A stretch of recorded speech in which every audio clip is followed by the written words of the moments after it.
Good afternoon, renovators.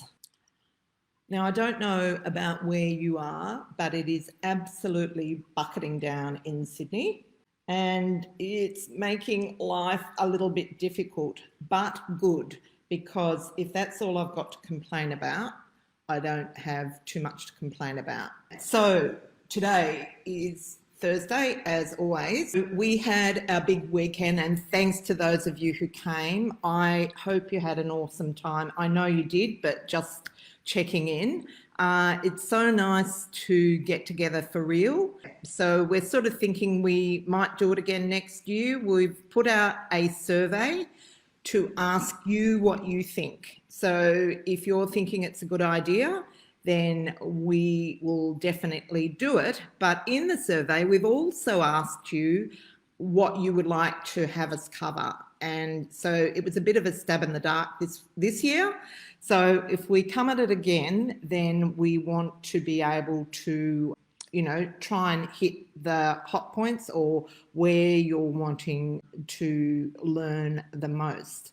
What I'm going to talk about today is my projects. So Chalmers Street has been going really well. And after the weekend, I was straight back into it. Like I had to be down there at 7:30 in the morning, and I've just about blown a gasket this week because when we do something on the weekend, something big on the weekend, I think it's because I'm getting old. But anyhow, I don't care. I'm going to own it. I always like to have a doona day, and I didn't get it this week, and I'm really struggling. And thankfully, one of my team, the darling Cherie, came down for a day yesterday and gave me a bit of moral support. And, I just think that's the great thing about renovating in a team. Yeah, she did lots of stuff, but it was really just having someone there so you're not sort of soldiering away on your own. I personally think that's one of the biggest values in doing joint ventures, just having that, I guess, having that sisterhood to, look after one another. And I don't even say I'm struggling. She just turns up and it just makes such a difference. We have varied jobs, and so I'm able to outsource some of the bits and pieces, which also makes it cool. And of course, my other problem this week is that the other project has started, and we did demolition yesterday, Monday.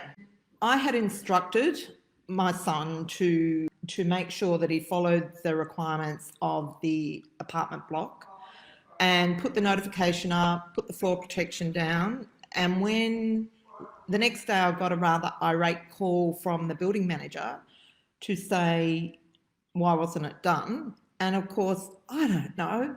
It doesn't seem to matter how many times you go on about it.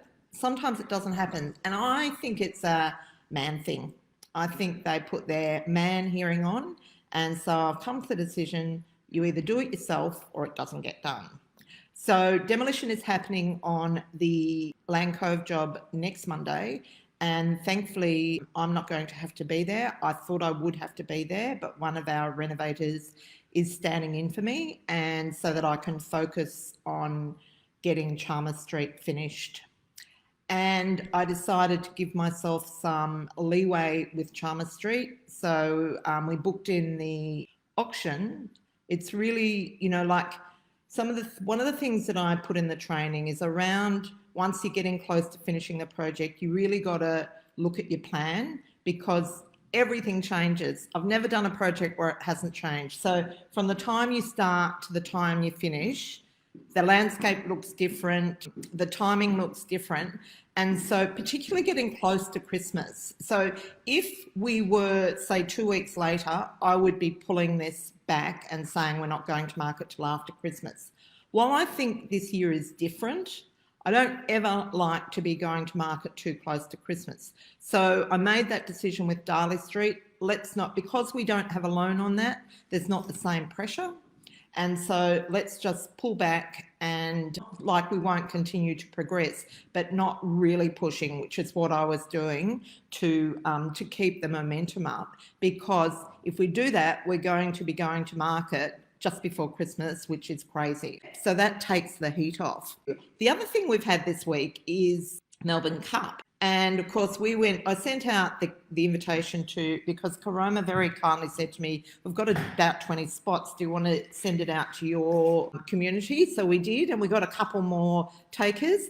And those of you who didn't get there, you missed out on a really good day. They really were very hospitable, lots of bubbles flowing, which always makes me happy. And yeah, and it was just a lot of fun. Pin the tail on the racehorse, aeroplane, flying competitions, and of course the sweep, which both Shri and I won prizes. Shri got the winner. I got second. I was pretty happy with that. We had a good day. So you got to love your renovating friends because you spend a lot of time with them. So yeah, stick together, have one another's backs, and yeah, have a good time. I am not going to stay on for too much longer because it's Stephen's birthday and I've promised him a full day of my undivided attention. That's pretty rare, so I really need to live up to my promise. So really good seeing you here today on this very dreary day. We're having a really nice time. We went and had breakfast at Bill's, which was delicious. And so now we're going to catch up with David for lunch, and who knows what's happening at dinner time. So we're just having a really nice day together. So on that note, I'm going to love you and leave you. I will catch up with you same time next week. See you soon.